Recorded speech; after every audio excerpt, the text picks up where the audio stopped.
What's happening, everybody? Tyrone Bowman live. Welcome to the program on tonight. I have a lot of ground to cover because a lot is happening within the nation and around the world. This is global news. So there are several things I'm going to be reporting about on tonight from various news sources and agencies around the country.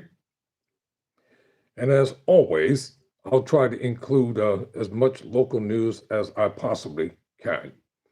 To begin with on tonight, according to the Wall Street Journal, Iran is hitting the radars that underpin the United States missile defenses. Tehran is carrying out many of the strikes with one-way attack drones.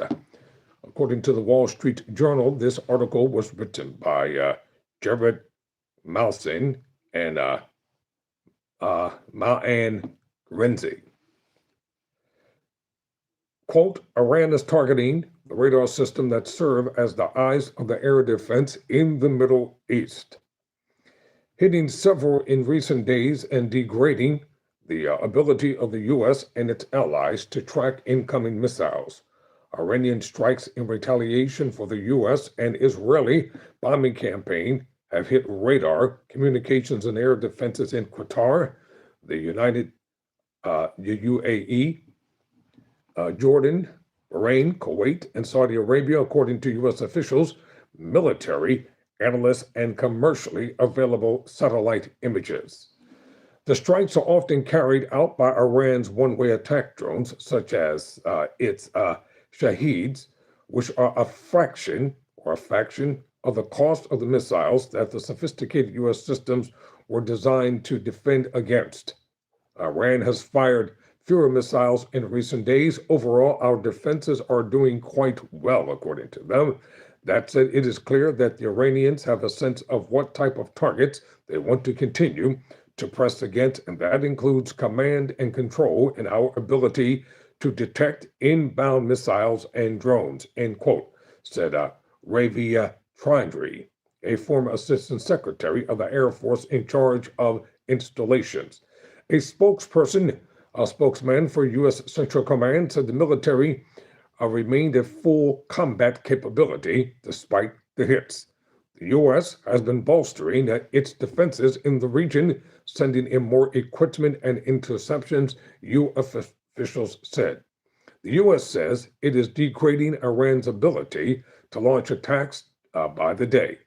Admiral Brad Cooper, commander of U.S. forces in the Middle East, said Thursday that ballistic missile attacks had decreased by 90% and drone attacks had dropped by 83% since the war began.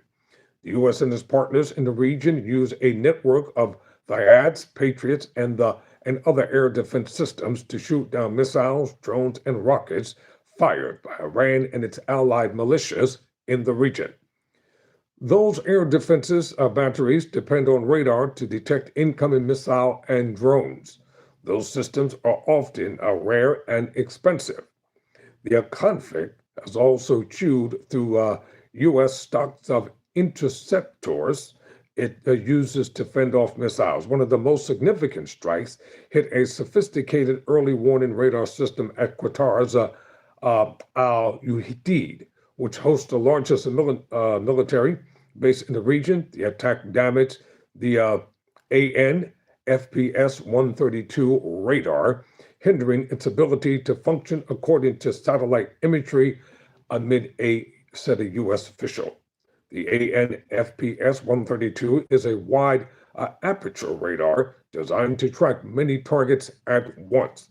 The U.S. has 5 of these fixed radar systems in its North American warning system that is set up to protect the U.S. homeland from potential incoming missiles, according to the International Institute for Strategic Studies, a defense think tank. The system costs up to $1 billion. And also in other news, President Trump vows to use force against cartels across Latin America. This is from Politico. This article was written by Megan Messerly. Trump vows to use U.S. military force against cartels across Latin America. President Donald Trump ordered the U.S. military into Ecuador this week to strike drug cartels, and now he's poised to do the same in more than a dozen other Latin American countries under a new proclamation he signed Saturday. In remarks before the signing ceremony, flanked by the leaders of many of those countries, Trump described the proclamation as a, quote, a commitment to using lethal military force to destroy the sinister cartels and terrorist networks, end quote. He touted the U.S. military's amazing weaponry and said all other Latin American countries need to do is identify the location of cartel operatives. Quote, we need your help, Trump said at the Shield of the American Summit. You have to just tell us where they are. 17 countries, including some whose leaders did not attend Saturday's summit, signed on to the effort in the form of a joint security declaration during a meeting with Defense Secretary Pete Hegseth, the U.S. Southern Command announced on Thursday. The new push under the banner of, quote, the America's Counter Cartel Coalition, end quote, comes as part of the Trump administration's broader focus on hemisphere security as it looks to strengthen relationships with Latin America countries and reduce the influence of China, a foreign policy approach often called the Dunn Road Doctrine. It's also focused on reducing drug trafficking and controlling the flow of migration in the hemisphere. The proclamation, Trump said, signed Saturday, calls for coordinating with hemispheric allies to build what it describes as the most effective fighting force possible, to dismantle cartels without naming China directly. It also commits to preventing malign foreign influences from outside the Western Hemisphere from gaining influence in the region, a pointed reference to Beijing's growing economic and military footprint in Latin America. According to the Washington Post, the headline reads, long-delayed January 6th plaque honoring police was installed in the Capitol at 4 a.m. today. This article was written by Olivia George for the Washington Post. The police officers were taunted and beaten. Some were knocked unconscious and dragged down stone steps, tear gas stinging in their throats to chants of USA, USA on January 6, 2021, as hundreds, then thousands swarmed the citadel of American democracy. Now, more than 5 years later, and 3 years since Congress ignored its own deadline to install it, a memorial plaque recognizing the service of law enforcement that day is finally on display in the very building they defended from a mob of President Donald Trump's supporters intent on overturning the 2020 election loss. In the pre-dawn hours Saturday, around 4 a.m., staff with the architect of the Capitol bolted the bronze plaque into a granite wall near an entrance on the west front, close to where the armed crowd has amassed and scaled scaffolding set up for the inauguration. They wheeled the plaque, stored in plywood, across the stone basement floor and guided it through the double doors. They raised the tribute with a jack table and began fixing it in place, the clang of their tools ringing out through otherwise empty hallways. There was no announcement, no ceremony, no news cameras, just two employees on their routine overnight shift, working while most of Washington slept. The quiet installation, which Congress ordered completely by mid-March 2023, marks the latest run in the contested effort to remember January 6th as Trump continues to reframe the riot as patriotic and the rioters as victims of a weaponized justice system. Congress passed a law in March 2022 mandating the installation of a memorial plaque. Within a year, instead, the plaque sat in the Capitol's basement, surrounded by maintenance equipment. It lists the names of almost 24 local, state, and federal law enforcement agencies, including the D.C. Police, the U.S. Secret Service, the U.S. Capitol Police, the National Guard, and the Maryland and Virginia State Police. Democrats have pressed for implementation in the years since, saying the only thing keeping the plaque from public view was that House Speaker Mike Johnson, the MAGA Republican, had yet to instruct the architect of the Capitol, which oversees the complex, to install it. A spokesperson for Johnson at the time argued the project was not implementable. Some lawmakers took it upon themselves to memorialize the law enforcement response, mounting copies of the plaque outside of their office doors. So what is the problem, Johnson? Why should the officers not be honored? You know, I remember watching everything as it went down on that day, and the coward Republicans were hiding. They were running for cover. Oh, yes, they were. They were hiding, they were running for cover, and they were begging for help, but help did not come. So what is wrong with honoring the brave men and women who defended America on that day? There's nothing wrong with it. It's long overdue, and they deserve more than a plaque. I said they deserve more than a plaque. And if it wasn't for the bravery of these brave men and women, these cowards who now stonewall everything and sit back and all they do is complain and stonewall and obstruct, wouldn't even be where they are today. So thank God for the brave men and women who risked their lives on that day. According to NBC News, 2 individuals are in custody after suspicious devices ignited outside New York City mayor's residence amid a protest.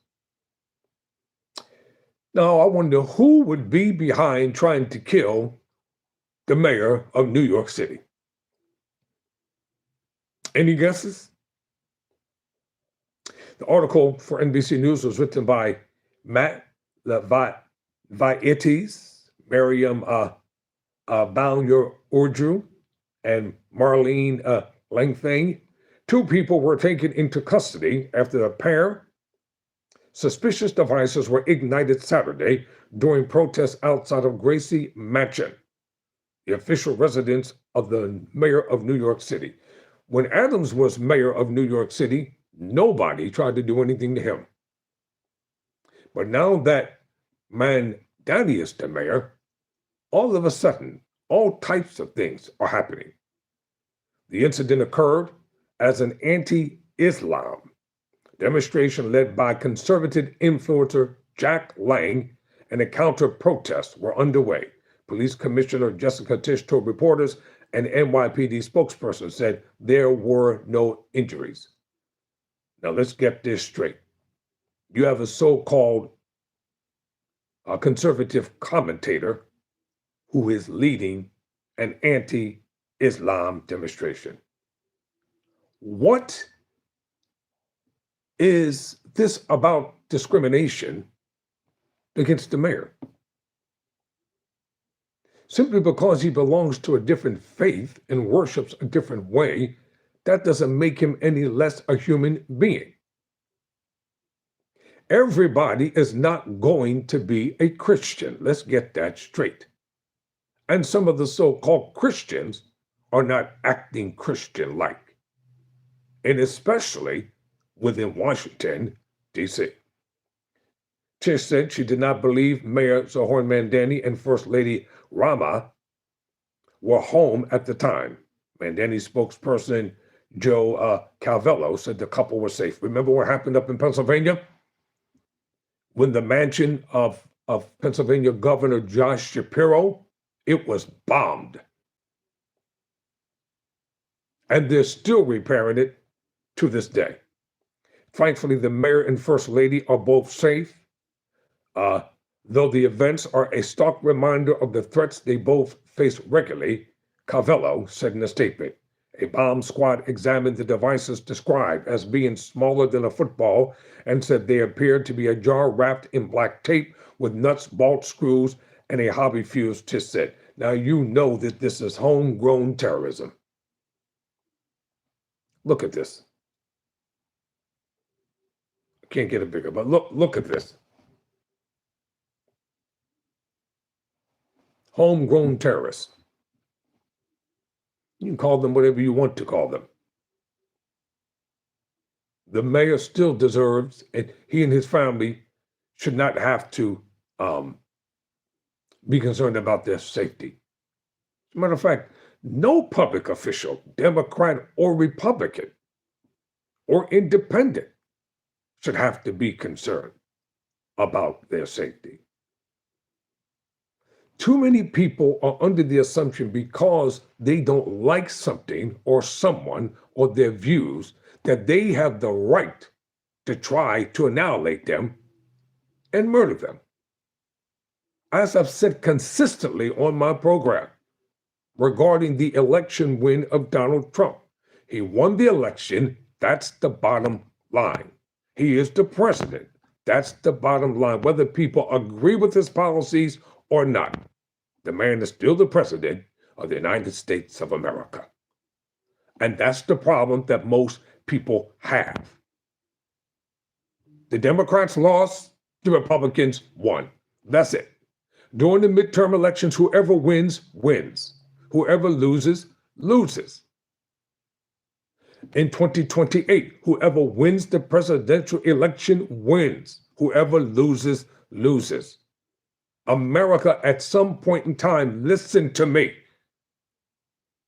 We all have to come together for the good and the survival of our nation.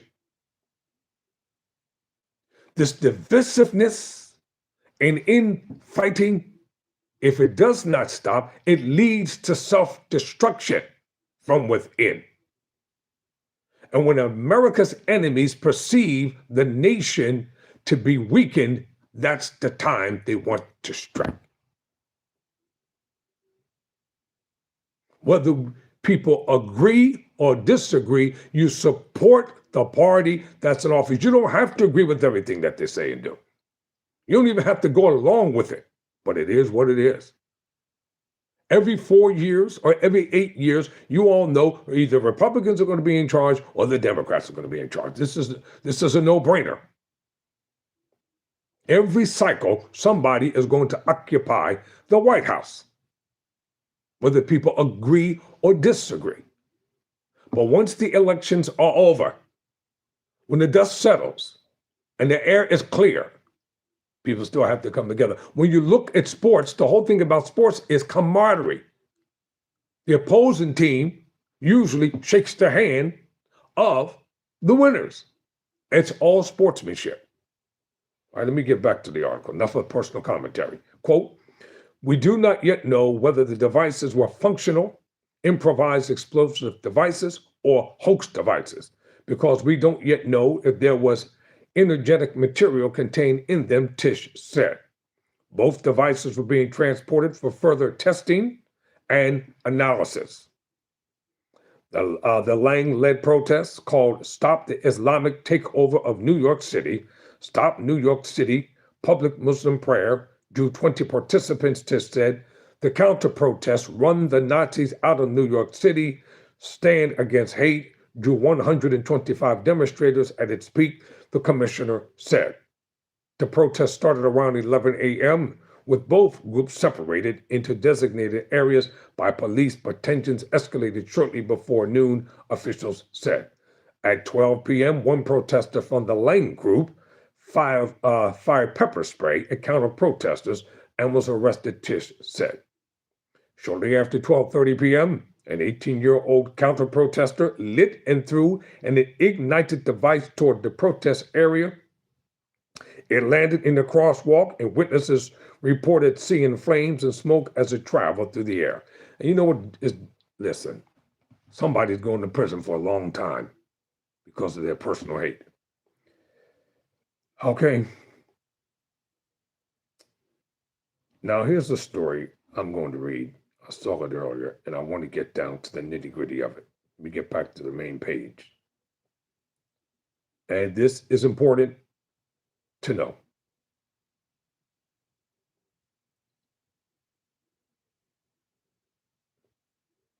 I don't have to come back up on my feed, but I'm going to find it and I'm going to read it. Okay, according to NBC News, listen to this story. A pardoned January 6 rioter gets a life sentence for child sex crimes. Andrew Paul Johnson, promised one of his victims money he expected to receive from the Justice Department, authorities said. This article was written by Ryan J. Riley for NBC News. Quote, a man pardoned by President Donald Trump for his role in the January 6th Capitol attack was sentenced to life in prison for child molestation and related crimes. Andrew Paul Johnson was arrested in August, 9 months after President Trump pardoned him and hundreds of other January 6 defendants for crimes ranging from low-level misdemeanors to felony charges like assaulting officers with deadly weapons. Johnson, who was 45, was convicted last month of 5 charges, including molesting a child under 12 and another under 16, as well as transmitting harmful materials by electronic device to a minor. He has been sentenced to life, according to the Office of State Attorney Bill Gladson of the 5th Judicial Circuit in Florida. Johnson told one of the victims that he would see a windfall from the government after his pardon and that he would put the victim in his will to take any leftover money according to law enforcement. President Trump has discussed the possibility of taxpayer-funded payouts for January 6 defendants. The Justice Department already gave out just under $5 million to the family of Ashley Babbitt, who was shot as she jumped through a broken window leading into the House Speaker's gallery. So you mean to tell me that reparations are going to be given to the pardoned January 6 rioters? Because that's all it is. I did a report a few days ago about reparations, and people are trying to tell me that reparations are not real. Yes, they are. But as long as it suits somebody's cause, then nobody has anything to say against it. But if it's for a group of people that they are diametrically opposed, then they have a whole lot to say about it. You mean to tell me this man had nothing else to do but get himself involved in this mess? He was giving a get out of jail free card to start a new life, and then he ends up getting life in prison.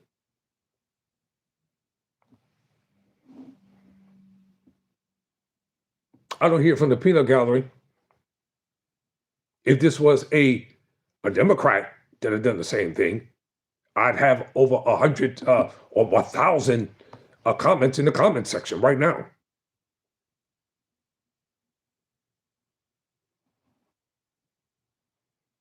This makes no sense. And here's another story. What's going on within law enforcement? You know, ladies and gentlemen, there are decent men and women across America and around the world who are serving as law enforcement officers. And they do an awesome job every single day. And you know what the sad thing about it is, and I want to give them a mention and a huge shout out. They get no credit for the good that they do. They get no commendations. They get no raises. They don't get promotions. They don't get no rewards because it's all overshadowed by the clowns that keeps doing all the wrong. And that is not right. The true heroes and the heroines who put their lives on the line every single day, they must be recognized. And you know what? I think I'm going to start doing that every day. I'm going to create every day I'm going to find a officer that's decent and upstanding and upright, and I'm going to profile them on this program.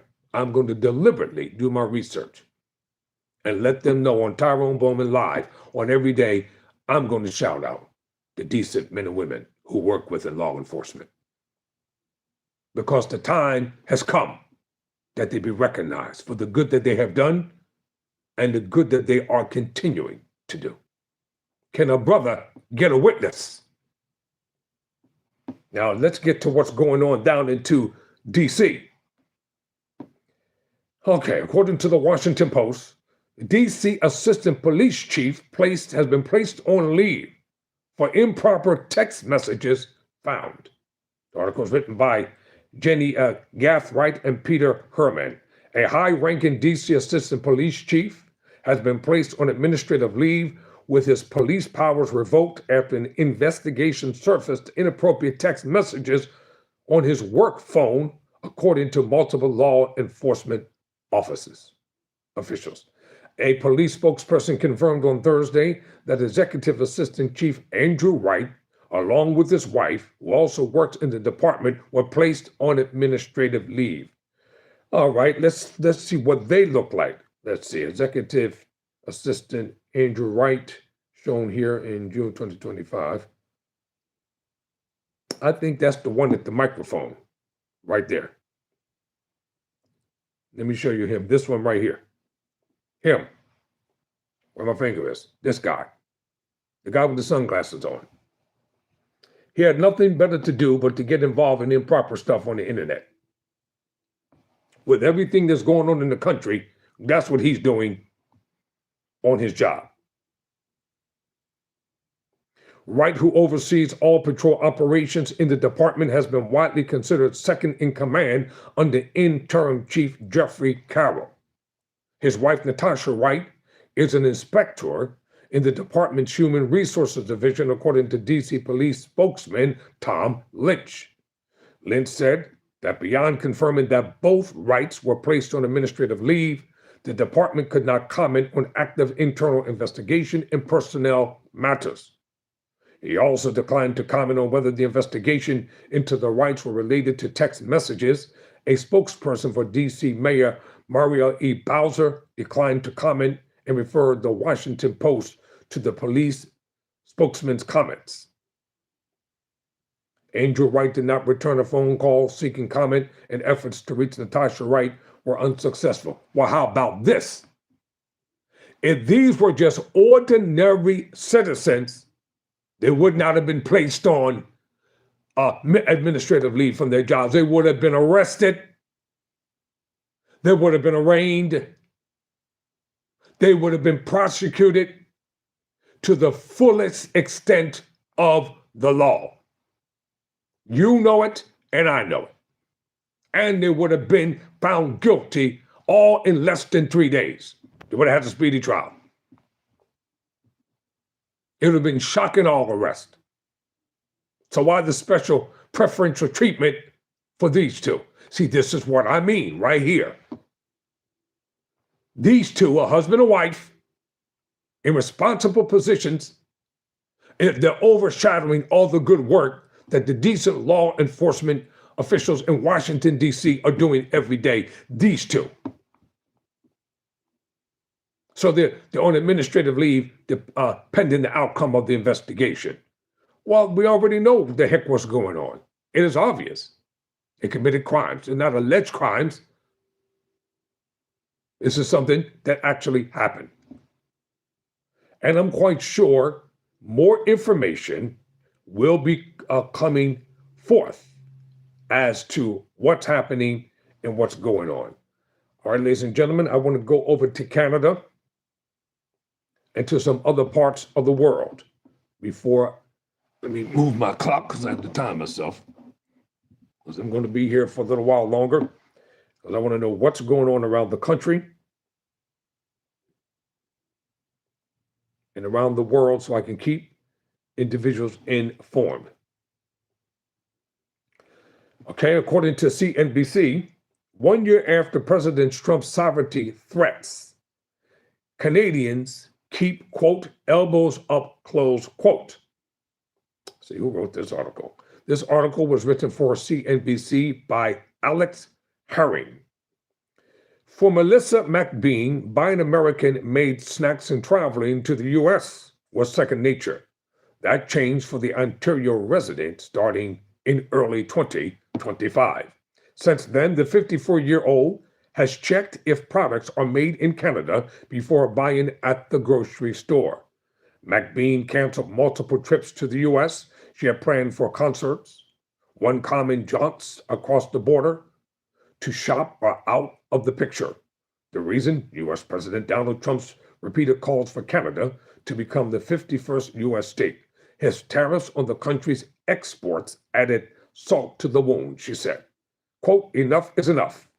McBean told CNBC, Why do we have to make you great again at our expense? End quote. McBean's rejection as part of a wider boycott by Canadians incensed at Trump's levies and sovereignty claims. What was initially an unusual swell of Canadian pardon me, my bad, y'all.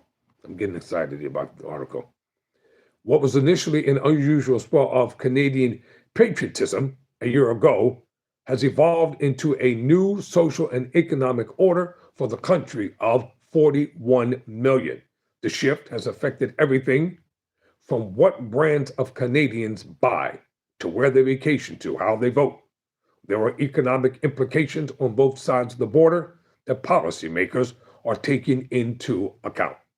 Polling suggests the altered behavior won't change anytime soon. And coming out of Canada as well,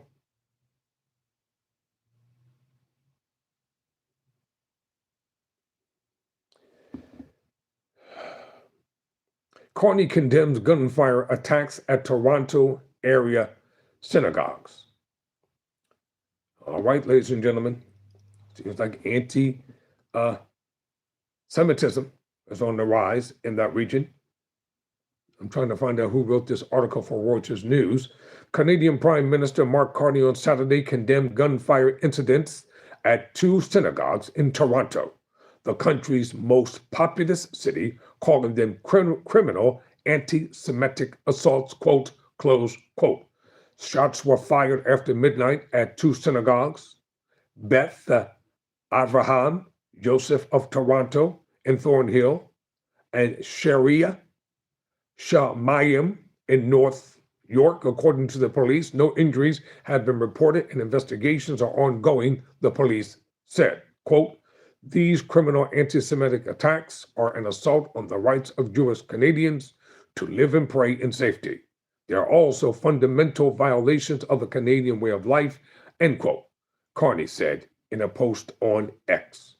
Federal agencies, including the RCMP, will use every resource to support law enforcement to identify the perpetrators of these crimes and bring them to the full weight of justice, quote, close quote, the Canadian Prime Minister said. Now, according to the BBC, or the British Broadcasting Corporation, let's find out what's happening over in, I'll get to Vancouver in a minute.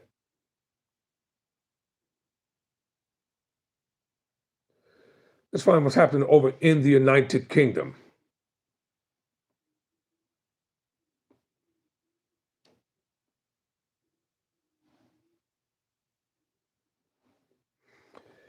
Okay, at least 6 people are dead after tornadoes swept across Michigan and Oklahoma, according to officials. This is coming from the BBC. At least 6 people have died and more than a dozen others injured after tornadoes struck Michigan and Oklahoma and severe storms that swept across parts of the U.S. Officials said 4 people were killed in southern Michigan, including a 12-year-old boy, and 2 died in Oklahoma on Friday, with rescue workers continuing to assess the damage. The storm uprooted trees, downed power lines, damaged buildings, and ripped the roofs off some houses on Friday. The National Weather Service said the severe weather could continue into the weekend, warning of thunderstorms and flash flooding from the Great Plains to Texas. In Michigan, the Branch County Sheriff's Department said 3 people were killed and 12 others were injured near Union City after a tornado hit on Friday. Power outages and road closures are expected this weekend, they said.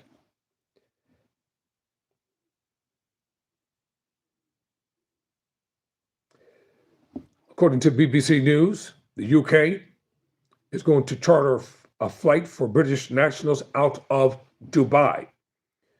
The UK government, or the United Kingdom government, will charter a flight from Dubai early next week for British nationals wanting to leave the region.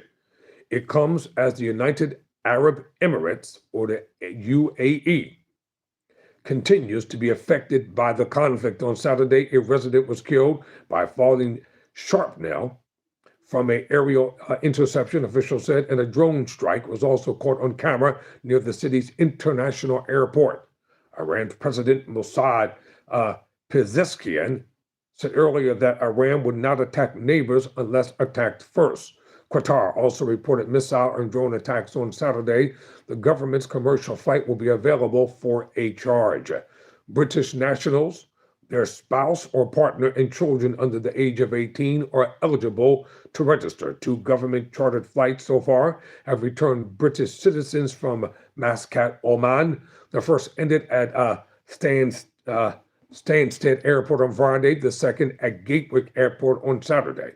A third flight will leave Muscat on Sunday. The Foreign Office said the Dubai flight will be in addition to commercial routes operating out of the UAE and will leave early next week. Let's go over to Vancouver, British Columbia.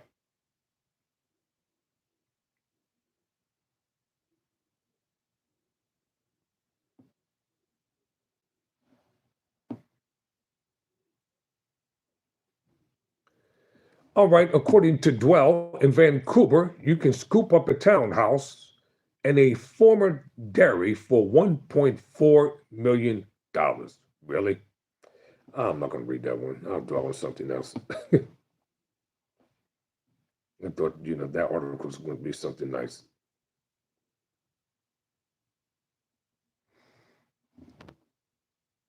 Well, ladies and gentlemen, I do have one more news article that I'm going to talk about real quick. For those of you who have come and passing through, thank you for watching. All right. Oh, wow. This is something coming out of Philadelphia. Sure my glasses are not fogging up under these lights. It's very hot where I'm at, y'all. Very hot.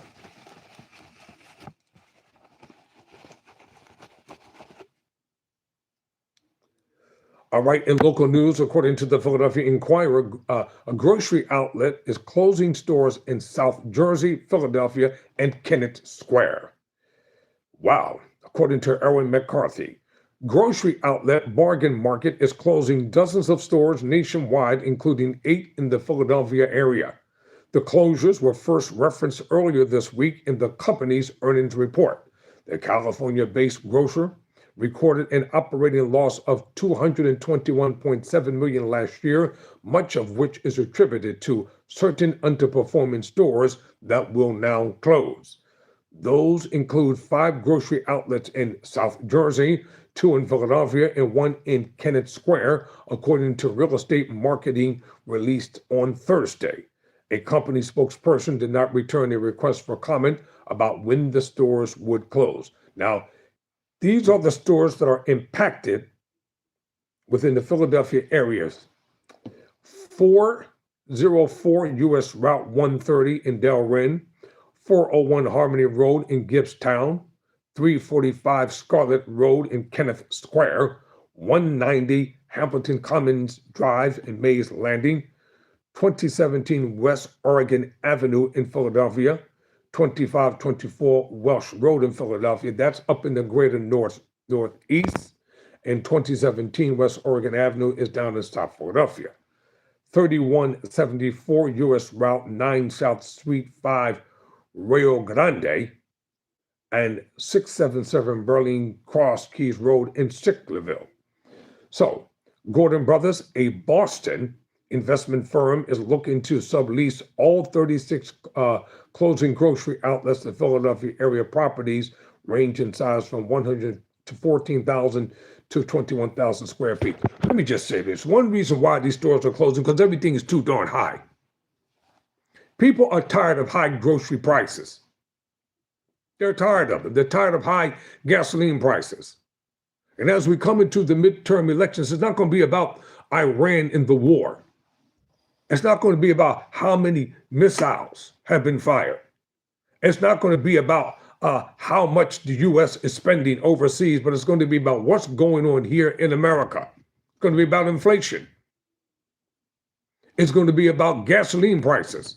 Everywhere you go right now, gasoline prices are almost $4. When Biden was president, they complained, but they're not complaining now because they blamed everything on the vice president. When Obama was president, they complained, but they're not complaining now. Why aren't the same people complaining about the high gasoline and food prices right now? Because they're hypocrites, that's why. It's okay to complain when the Democrats are in charge, but when escalating prices start happening while Republicans are in charge, they don't want to do any talking now. There's appalling silence. Food prices are out of the wazoo. That's why folk are tired. People are exhausted. People have had it, they are fed up with politicians on both sides. They're fed up with all of them. They're tired of the lies. They're tired of the pandering. They're tired of people reading from teleprompters whose speeches were written by paid ghost speechwriters for $1 million and up. They're tired of protesting in the streets and getting no results. They're tired of leaders not listening to them. They tell you you can call them and they don't listen to your phone calls. It goes to a switchboard with a lying secretary telling you they shall pass them on to the senator or the congressional rep, and they don't do anything of the sort. They're just lying to people every day of the week. But they're telling you, become more patriotic, become more involved. People are exhausted with war, ladies and gentlemen. Nobody wants to see their sons and daughters and husbands and wives come home in body bags while the rich get richer. It would be one thing if you saw wealthy people's families involved in warfare.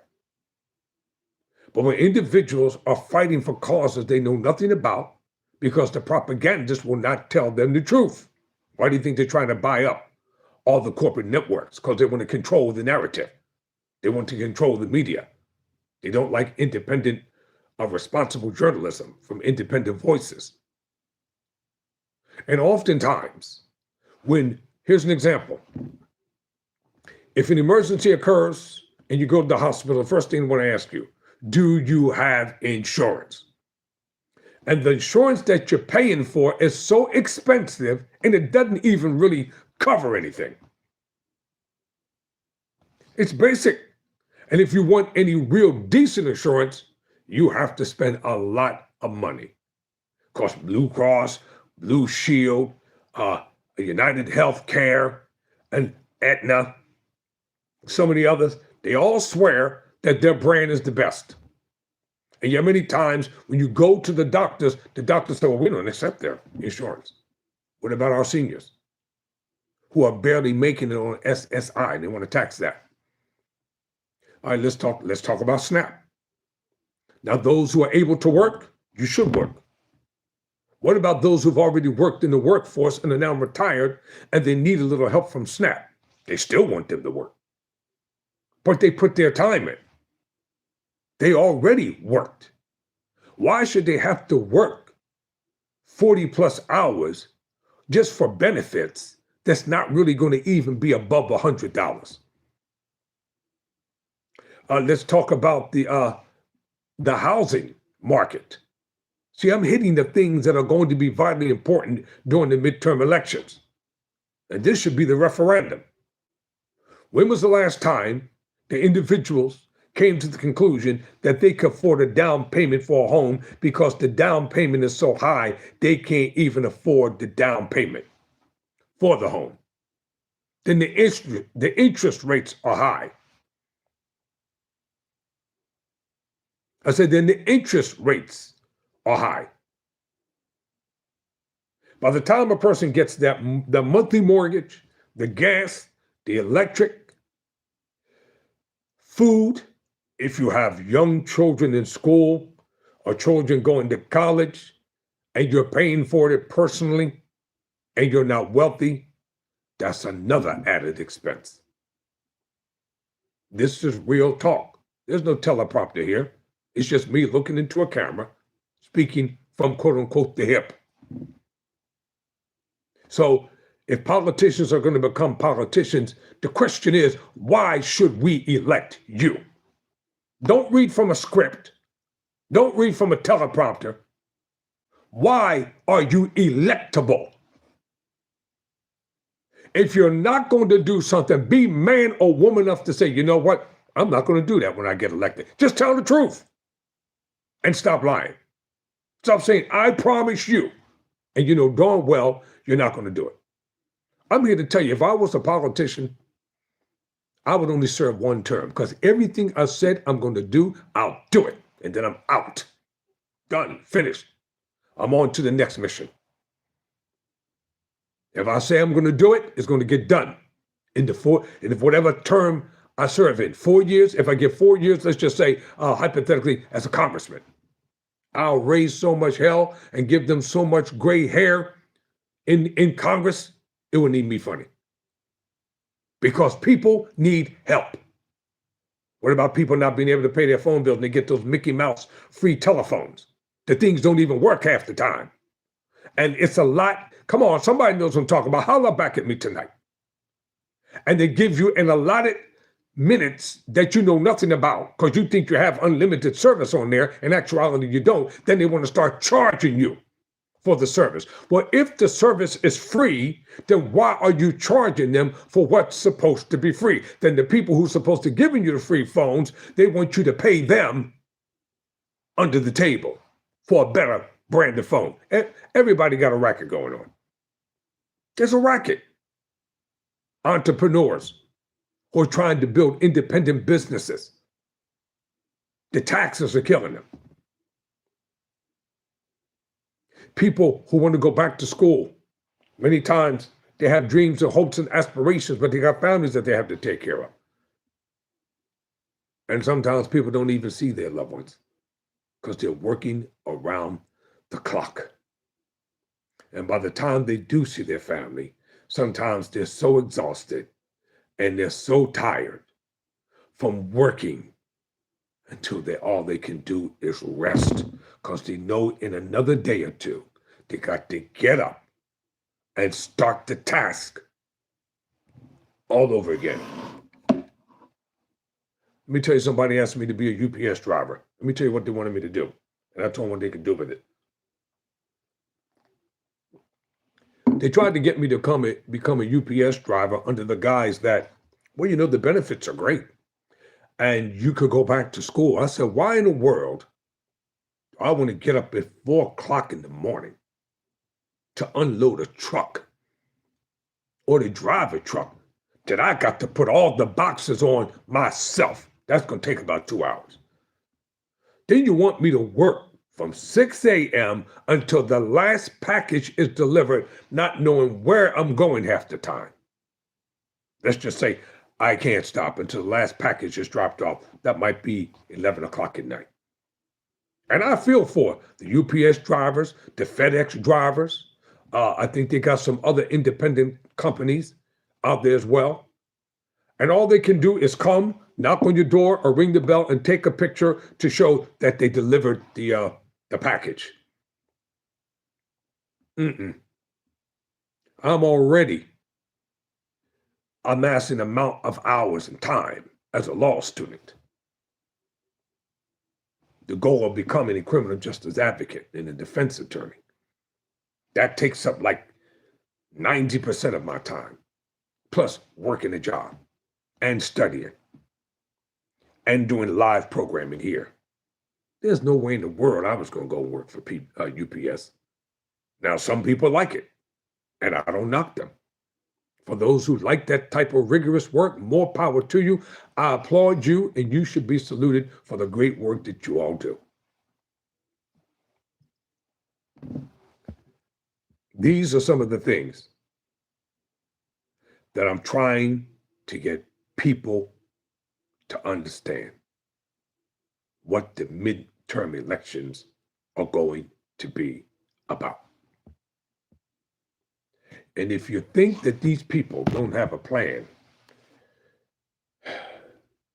don't be fooled. Their plan is real. Don't be misguided. Don't be distracted. Please don't be duped again. Keep your eyes on the prize, quote, close quote. Thank you for watching, ladies and gentlemen, for Tyrone Bowman Live. Appreciate you coming on board. I'm going to take a break, and I'll be back later on. And thank you to all of our subscribers on Tyrone Bowman Live. I appreciate each and every one of you. And I'm going to do the best I can to bring you the best news possible. And if I'm missing a news story, if there's a topic or an issue that you want me to discuss or talk about, hit me up at TyroneB.Bowman Sr@gmail.com, or just put it in the comment section, because I can't catch everything. Until then, never surrender, never quit.